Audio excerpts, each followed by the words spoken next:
Hey guys, how are you doing today? So, something really interesting about Star Wars is that the novelizations of the movies are actually quite different in various scenes than you would think.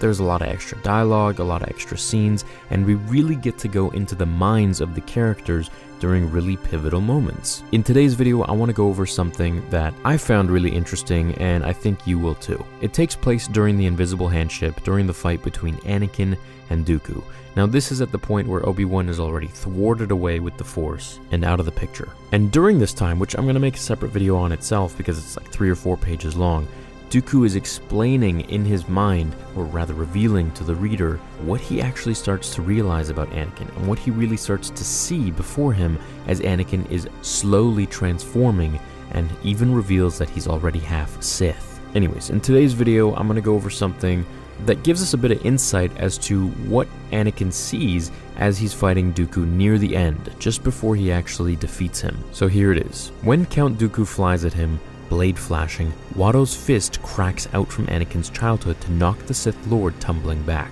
When with all the power that the dark side can draw from throughout the universe, Dooku hurls a jagged fragment of the Durasteel table.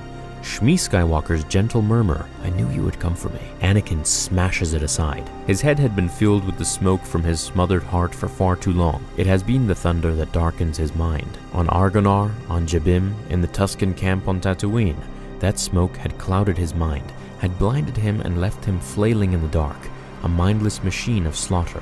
But here, now, within this ship, this microscopic cell of life, in the infinite sterile desert of space, his firewalls have opened so that the terror and the rage are out there, in the fight, instead of in his head. And Anakin's mind is clear as a crystal bell.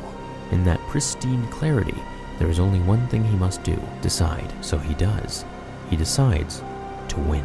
So the main thing I want to talk about here is that Anakin really starts to draw on his emotions. And this is something that the Sith are notorious for, whereas the Jedi really try to stay away from. They want to keep a leveled head, whereas the Sith want to use every single experience they have. In fact, they encourage to have all of these attachments and all of these things to go on with their lives because all of them elicit emotions, and from that, they can draw their strength. Now, for a little added context, a few pages before this, Anakin was becoming too powerful for Dooku, and Dooku actually just had to make fun of him a little bit and taunt him, which shook Anakin out of his power, and almost dethroned him from being able to kill him.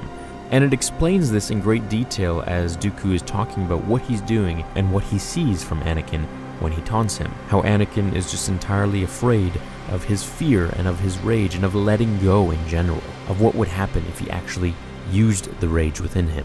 But then Palpatine piped up when he saw that Anakin was shook and tells him to use this rage, that it's your weapon. And that's really all it took for Anakin to become this machine that just kills Dooku in the end. But during that, he sees all of these things when he's fighting the Sith Lord.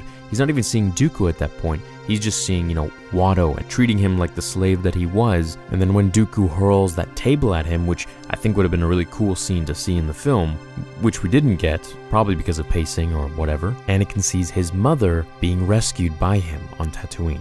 No longer a slave. I knew you would come for me. It just goes to show more about Anakin's character arc, that he's entirely emotional and that he's got a lot of baggage. He's got a lot of hang-ups and a lot of things that really show you that this guy is quite unstable when it comes to not giving into his emotions, because he has so many that have been locked up for so long. And so finally, when Order 66 comes around, or just about, we finally get all of those locked up emotions unlocked and exploding. And well, the rest is history. I hope you enjoyed this little video. I'm going to be covering more from the Revenge of the Sith novel, and I hope you find it interesting too. This stuff's pretty sweet. Have an awesome rest of your day, and I'll see you in the next video. Until then, remember, the Force will be with you, always.